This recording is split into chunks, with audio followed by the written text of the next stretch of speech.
Le silence n'avait pas d'odeur, mais dans l'atelier d'Ibrahima, il sentait la poussière et le bois mort. Autrefois, ce lieu était une symphonie de sons, le cri aigu de la scie circulaire, le murmure rythmé du rabot sur le chêne et les éclats de rire des clients qui venaient admirer ses meubles. Aujourd'hui, le vieil artisan restait assis sur son tabouret, les mains posées à plat sur ses genoux, immobile comme une statue de bois brut. Le monde s'était éteint pour lui, petit à petit. D'abord, les visages étaient devenus des taches floues, puis les couleurs s'étaient évaporées pour laisser place à un brouillard laiteux, avant le noir total. Sa maladie dégénérative ne lui avait pas seulement pris la vue, elle lui avait volé son utilité, son identité de maître artisan. Dans l'obscurité de son atelier, il se sentait comme un outil rouillé, oublié au fond d'un tiroir. Un après-midi, le grincement familier de la porte rompit le silence. C'était Moussa, son petit-fils. Le petit garçon s'approcha, le pas hésitant, tenant contre lui une petite gazelle en ébène qu'Ibrahima lui avait sculptée des années auparavant. « Grand-père, elle est cassée, » murmura l'enfant. « La patte s'est brisée quand je jouais. Tu peux la réparer ?»« Je ne peux plus, mon petit. Mes mains sont perdues sans mes yeux. Pose-la et retourne jouer. » Mais Moussa ne bougea pas. Il prit la main calleuse et rugueuse de son grand-père et la guida de force vers l'objet brisé. Au moment où les doigts d'Ibrahima effleurèrent la cassure nette du bois précieux, quelque chose d'électrique traversa son corps. Sa main ne se retira pas. Au contraire, elle commença à explorer la forme, à lire la fibre, à deviner la trajectoire de la fracture. « Tu vois, grand-père ?» dit tout bas l'enfant.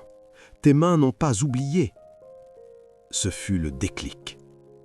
Ibrahima ne se leva pas tout de suite, mais il demanda à l'enfant de lui donner du papier de verre et de la colle forte. Pour la première fois depuis des mois, il ferma volontairement ses yeux, acceptant son obscurité pour mieux se concentrer. Il réalisa alors une vérité qu'il avait oubliée. Le bois ne se regarde pas, il se ressent. Il commença à travailler. Le bruit revint dans l'atelier, le scritch-scritch lent et régulier du ponçage. Ses doigts devinrent ses yeux. Il sentait la chaleur du bois sous la friction, la résistance des nœuds, la fluidité des courbes. Il ne se contenta pas de réparer la gazelle, il commença à sculpter des motifs autour de la blessure du bois, des entrelacs si fins qu'ils semblaient vivants sous la pulpe des doigts. Les jours suivants, l'atelier ne fut jamais plus silencieux. Ibrahima ne cherchait plus à recréer ce qu'il voyait autrefois, il créait ce qu'il ressentait. Il apprit à mélanger ses vernis à l'olfact, reconnaissant la résine de pin de l'huile de lin à une simple inspiration. Il développa une précision presque mystique, capable de sculpter des reliefs que même un œil valide aurait eu du mal à concevoir. Quelques mois plus tard, l'atelier rouvrit ses portes. Ce n'était plus une galerie de meubles, mais une galerie d'art sensoriel. Les gens venaient de loin pour toucher ses œuvres, car c'était là le génie d'Ibrahima. Ces sculptures n'étaient pas faites pour être regardées, elles étaient faites pour être caressées, lues comme un poème gravé dans la matière. Ibrahima se tenait désormais droit, prière, au milieu de ces copeaux de bois qui brillaient comme de l'or sous le soleil qu'il ne voyait plus.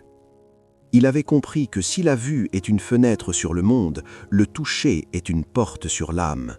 Son talent n'était pas mort avec ses yeux, il s'était simplement réfugié dans son cœur, là où la lumière ne s'éteint jamais.